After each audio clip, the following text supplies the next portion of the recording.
I can't do it. All right, let's start.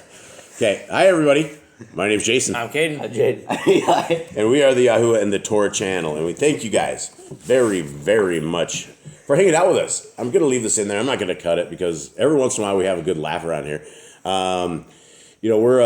We're young men in this place and thriving young adults. And as we're getting ready to start the Yahuwah and the Torah, I look over at Cade and he flips his finger up at me and he has like a little face and a smiley face on his finger. And he flips it up. And so we all bust up and we were not ready for that. And so we're going to leave that in there because I hope you guys can have a good chuckle and a good laugh and a good day because it is the end of the week. It is a prep day. Everybody, yay! And that's the new wooden table that we do the drum roll on. We haven't done the drum roll on the wooden table before. But tomorrow is a Shabbat. Yay! There we go. Right on. Okay. That might be more obnoxious. Maybe, but it actually sounds like some jungle drummers now with the wood on it and set the glass. The grand would like it. Yeah, the grand like. Maybe we'll have to do it on Shabbat. So, anyway, we are the family who believes that these laws, statutes, and commands that are found in the first 5 books of Scriptures, Genesis, Exodus, Leviticus, Numbers, Deuteronomy, are the rules for your entire life. They are everything that will keep you alive. They will keep you in covenant with your Creator. They will keep you with a strong family, and they are something that we are commanded to keep for all times and all generations. Gents, how you guys doing? Good. Everyone alive? Yeah. I guess. What else? Anything new this week? Nope, it's about the same as last week, just work. What's Chef Eli up to? What are you cooking these days? I made waffles. That's it? No. What else? Hawaiian chicken. What else? Give me some of the big worded stuff you made. Big word. Yeah, don't you have some kind of chicken marsala? Yeah, I would say like big word though. Most people, I didn't know what marsala was. It called marsala? Marsala. Yeah, see, I didn't know what it was. What else? Anything else? Chicken pot pies. Yeah, apple pies weekend, right? Apple pies. Oh, apple pies. Yeah, so that's what Eli's doing. Jade, how's supporting Windows going? Everything good? Yeah, man, it's just Bill's operating system. It's good. It's a failed operating system. Yeah, definitely. Windows is a failed operating system. It's why it always has recurring income because it doesn't matter if you don't break it, it breaks. It's a piece of junk. Over time, it gets slower and starts. It's because every Tuesday is 78 updates come down, and you don't know what's going to happen during those 78 updates. But if you don't take them, then you get hacked 8 ways to Sunday. So it's a lose-lose when running Windows. Kate, how you doing? Good. Everything good? Graphic design good? Good. Designing good stuff? Yeah. Are you getting Think more? so. Are you getting more skilled? I hope so. You hope so. Or you're the blender master? Maybe. Maybe. All right. So we are. What do we believe? What is? I just went over a little bit, guys. We law, statute, and commandments. What does this family? What do we do? What do we follow? Roll.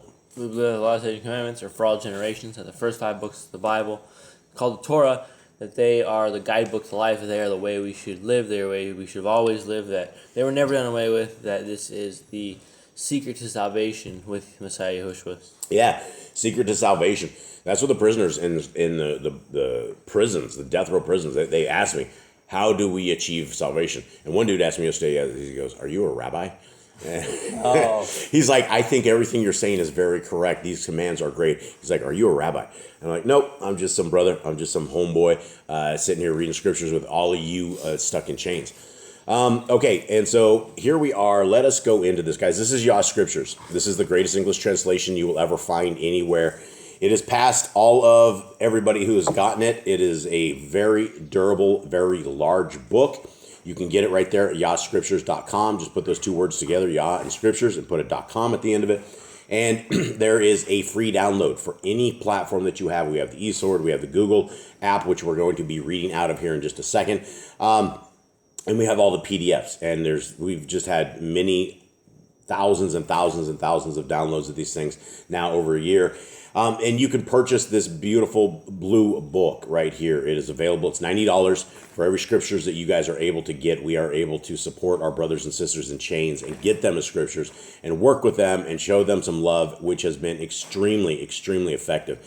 More effective than I ever thought possible. And the hardcore serial killer criminals that are getting on their knees and seeking our Creator and are seeking Torah, that are putting away that old stinking thinking and that old way of where they're at. And it is just simply amazing. And so there is spots for everybody that wants a pen pal that is willing to put some time into this. Please email me at jboss008@gmail.com. And we would love to hook you up with a couple prisoners, give you some lifetime people who would appreciate you guys more than anything and appreciate just a little bit of love. And that's what we're doing in the Yah Scriptures. And so, guys, if you are able to help us out with this, that is how you're able to do it. And so every scripture sold really, really does count to this kingdom work and this kingdom walk that we are walking right here. Okay, here we are. Last reading in this particular section, the Yisrael, the northern kingdom is now gone. It's now in Assyria. Jade, take me through where we are at, and I will take me from Saul and down through what you can remember through that, or Cade, anyone. Just throw some stuff, both of you guys. So we had King Saul. He was our first king of Israel from the tribe of Benjamin. He did pretty good at the beginning. They started disobeying Yahuwah. He ended up getting killed with his children in battle. And then King David came along. He was the next appointed king. He ruled over Israel, sinned 1 or 2 times, but was a really good king overall. And he was probably the best in all Israel. He obeyed Yahuwah to the fullest. He was a man after Yahweh's own heart. And then he died. Son Solomon took over. At the beginning, he was good. He asked for wisdom. He was ruling the nation in peace. And then he got all these women, and he started worshiping other gods and started worshiping other deities. And then it became his son, which is Rehoboam, and he got the reign stripped from him. He only got Judah, and the other 10 tribes went to Jeroboam. And then Jeroboam sinned. Every single king after that until where we are now kept sinning. There'd be a few good ones, and they'd sin even worse the next time. And now they are in captivity because they have not obeyed the laws of Yahuwah. The northern 10 tribes are now in Assyria, and Judah is still in Israel, but they are all sinning, and they keep stripping the house of Yahuwah, try to appease all the nations that come against them. Instead of looking to Yahuwah for help, they look for materials and try to give them materials from the house of Yahuwah. Yep. Okay. All right. I'd say that's a fairly good recap. Okay. Everyone ready? Yep. Okay. And it came to be in the 3rd year of Hoshea, son of Elah, sovereign of Yisrael, that Kizikiah, son of Akaz, sovereign of Yahudah, began to reign. He was 25 years old when he began to reign, and he reigned 29 years in Jerusalem. And his mother's name was Abi, daughter of Zechariah. And he did what was right in the eyes of Yahuwah, according to all that his father David did. He took away the high places and broke the pillars, and cut down the Asherah, and broke in pieces the bronze serpent which Moshe had made. For until those days the children of Yisrael burned incense to it, and called it Nekoshtan. Okay, let's talk about that, because this is the first time in any scriptures that we hear about Moshe's snake, right? We heard about that once, and that was in the Torah. Yeah, and what was the hundreds of incident? years ago. Why do we have a bronze serpent to begin with? Anyone? So back in the day, the Israelites started complaining, and when the Israelites were complaining, it infuriated Yahuwah, and Yahuwah was not happy with the people, so we sent down these fiery, poisonous snakes. And if you got bit, you would die. But Yah gave him a way out, and he told Moses, he said, go build this snake, go build this bronze snake, and they look upon it, they shall be healed. So they did. And that was how it went. But that stayed up as like a sign of the children of Israel, but now they're using it as an idol for worship. So do you guys think, when do you guys think that they actually started worshiping this thing? Oh, I'm sure it was during the times of Rehoboam, I bet. I mean, they went off to so many different mighty ones. It could have been any time. And then it's interesting. And Hezekiah is the first king to break down the high places. Yeah. Everyone else, like, they would do what was right in Yahuwah's eyes, but they wouldn't break down the high places. This guy's breaking everything down. He's trying to end up in Babylon. He's busting a move. Yeah. In fact, so what's interesting is he came to reign about the same time. He just heard all of the 10 tribes went to Assyria, right? He's on his best behavior. Yeah. There's no better time to seek Yah than right at that moment. But that goes for all of us, right? There's no better time than to seek our Creator than right now. And you won't seek our Creator unless you are in His laws, statutes, and commandments, unless you are in His Word, unless you understand His heart, mind, and soul. So continuing on, 5. He put his trust in Yahuwah, Elohim of Yisrael, and after him was none like him among all the sovereigns of Yahudah, nor who were before him. And he clung to Yahuwah. And he did not turn away from following him, but guarded his commands, which Yahuwah had commanded Moshe. Finally, Finally, we got somebody that does this, right? We have all of these other kings for years and years and years and decades and decades and decades, and every single one of them will not do what this young man did, what this guy did. I don't know if he's a young man. I don't know how old this was. How old was he? Did it say? Oh, 25 years old.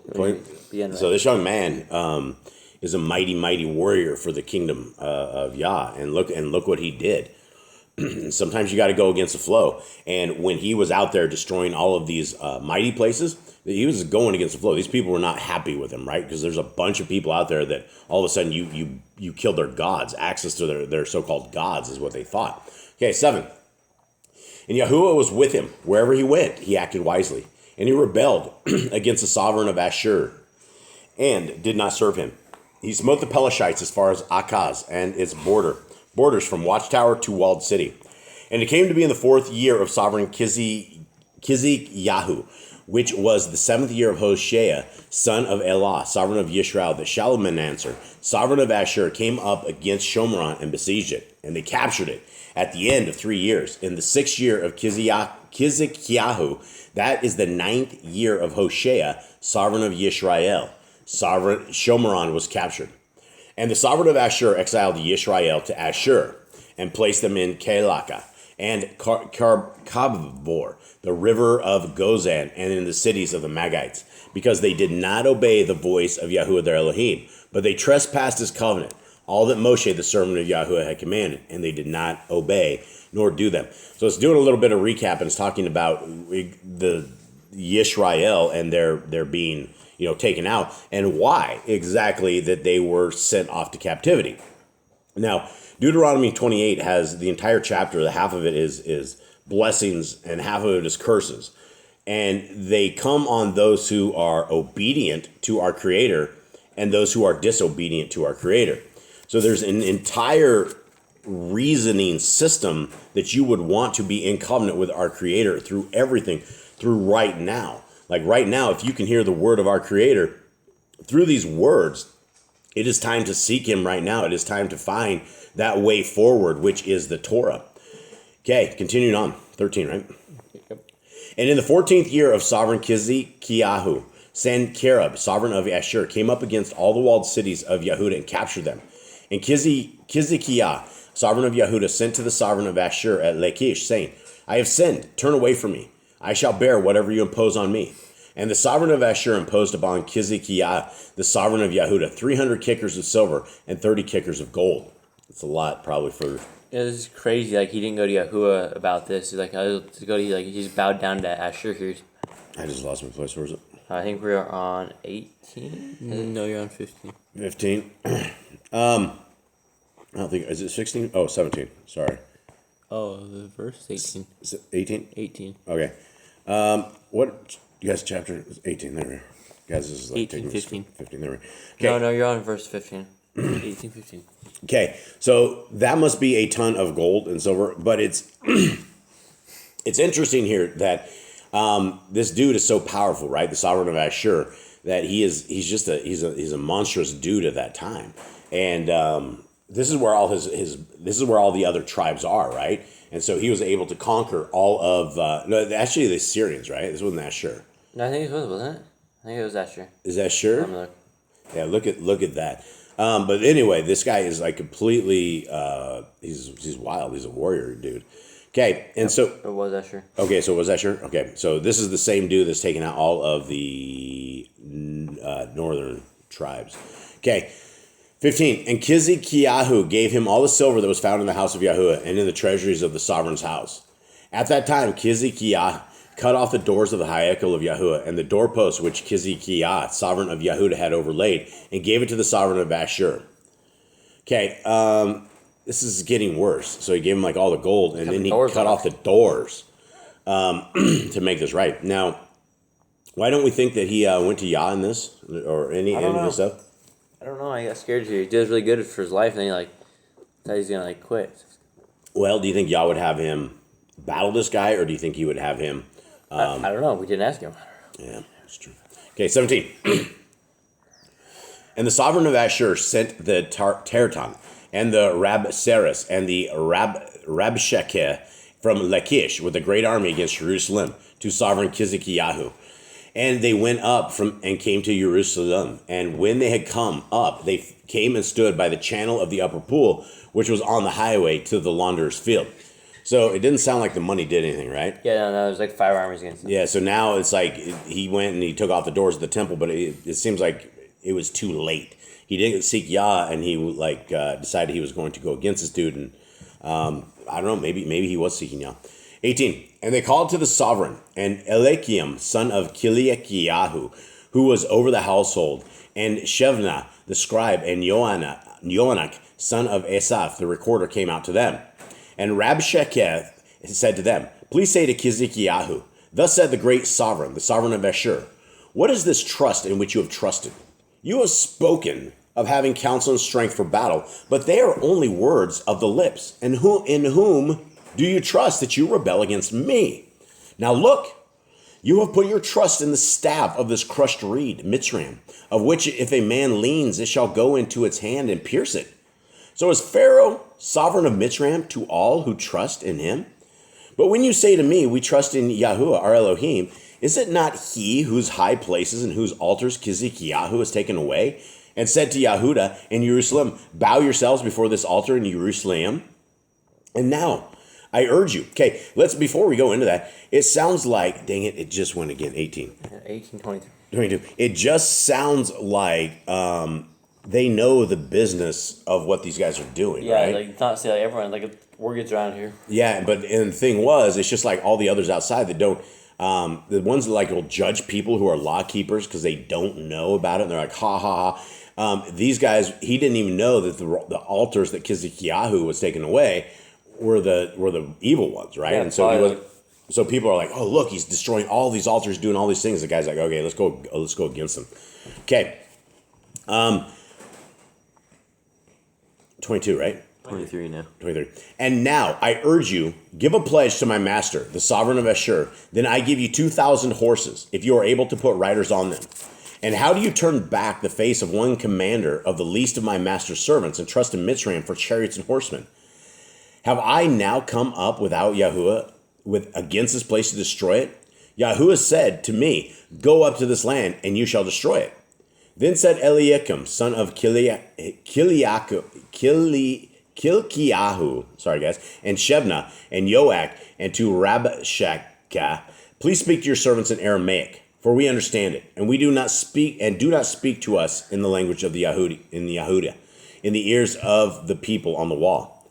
And Rabshakeh said to them, has my master sent me to your master and to you to speak these words, and not to the men sitting on the wall to eat their own dung and drink their own urine with you? And Rabshakeh stood and called out with a loud voice in the language of Yahudah, and spoke and said, hear the word of the great sovereign, the sovereign of Ashur. Okay, any idea what's going on here? You guys, anyone paying attention? Eli? Kind of, yeah. Okay, what's going on? So basically, like, these guys are saying, like, why are you following Yahuwah? Why are you, like, trying to get things from Mitzrayim? I think is what it is. And then these guys are the people of Yahudah are saying, please talk to us in Aramaic. We don't want the people here. And they said, why should we talk? Why shouldn't we? Why don't we want all these people here? And they started yelling in language of Yahudah to follow the sovereign of Ashur, basically. Yeah, well, that's the thing. Is first of all, they it's not for it's in the language of Yahudah. It's not about them. So basically, what they said at first is that we want Eliakim, son of Kiliahu. Yeah, so I don't know why he wants them to speak to their servants in Aramaic, for we understand it. I think because they don't want all the people of Yahudah to hear what they're saying. But then he went off and he just yelled it in the language of the Yahudim, right? That's the bad guy. That's the bad guy, right? Yeah. Okay. It's the good guys that want to talk in Aramaic. Right. Okay, I got it. Okay, where are we at again? Okay, just flip me off here. 24, 25. 24. No, I think we're on 27. I think. Oh, yeah. Yeah, 27. Oh, man. It did it again, man. It's still really sensitive. 28. You're on 28. Okay. And the Rabshakeh, and it says, and the Rabshakeh, stood and called out with a loud voice in the language of the Yahudah, and spoke and said, hear the word of the great sovereign, the sovereign of Ashur. Thus said the sovereign, do not let Kizikiyahu deceive you, for he is unable to deliver you out of his hand. And do not let Kizikiyahu make you trust in Yahuwah, saying, Yahuwah shall certainly deliver us. And the city is not given into the hand of the sovereign of Ashur. Do not listen to Kizikiyahu, for thus said the sovereign of Ashur, make peace with me by a present and come out to me, and let each of you eat from his own vine, and each from his own fig tree, and each of you drink the waters of his own cistern, until I come. Then I shall take you away to a land like your own land, a land of grain and new wine, a land of bread and vineyards, a land of olive trees and honey, and live and not die. But do not listen to Kizikiyahu, who misleads you, saying, Yahuwah shall deliver us up. Okay, so Homeboy is giving all of these guys a very stern warning. What is the warning? Anyone? What's the breakdown, Kate? You're not listening? Basically, don't listen to Yahoo. Don't let him deceive you. Yahuwah is not going to save you. Come follow us of Asher. Yeah, and he's like basically trying to get the army. It's what Messiah talks about is if you don't have to go in and destroy an army, if you can get them to swap sides, that's the better for everything. And so this is essentially what it was. He's offering their soldiers. And I would imagine there was probably some inside of this group that probably left. I would imagine when they heard this and the guys that did not trust Kizikiyahu. Okay, 33. Has any of the mighty ones of the nations at all delivered its lands from the hand of the sovereign of Ashur? Where are the mighty ones of Kamath and Arpad? Where are the mighty ones of Sepharwaim and Hena and Iwa? Did they deliver Shomeron from my hand? And so these are a bunch of false mighty ones, obviously, right? These are the thing. And a lot of these things all come back to actually the name of Nimrod. Because when the Tower of Babel fell, you had 70 different languages. And so you had 70 different names of Nimrod, Semiramis, Tammuz. They were all different. And so these all developed into the gods, a lot of them, of what these guys were worshiping. Okay, 35. Who among all the mighty ones of the lands have delivered their land out of my hand, that Yahuwah should deliver Jerusalem from my hand? But the people were silent and did not answer him a word, for the command of the sovereign was, do not answer him. And Eliakim, son of Kilikiah, who was over the household, and Shevna, and the scribe, and Yonah, son of Asaph, the recorder, came to Kizikiyahu with their garments torn, and they reported to him the words of the Rabshakeh. And it's interesting, it is the words of the Rabshakeh. So I think it must be like representing like an entire army versus a dude's name. And this is what my thoughts are. All right, so what do you guys think? These guys were obviously, they got the message. They ripped their clothes on the way back. That's a sign of it didn't go well, right? They're not happy. Yeah, they are under a lot of distress. A lot of stress. Okay, so what would you guys do? Would you are you guys listening to Yah? Are you guys going to Yeah, we need to ask Yah for guidance on this. For guidance to get out of this? All right, well, this will be a cliffhanger until next time. We will figure out what happens after this. So much love to all of you guys. Tomorrow is tonight at sunset, guys. When the sun sets tonight is a Shabbat. That is when the Shabbat begins, from sunset to sunset. Cook what you want to cook today. See what you're going to see today. Put all your stuff together. Get it in a crock pot so you're not doing any kind of work, any kind of servile work, anything. It's a day of rest. That is what our command on the Shabbat is to rest, to get into scriptures, to get into time with our Creator. And much love to all of you. Have a great day. All right. Shalom. Shalom.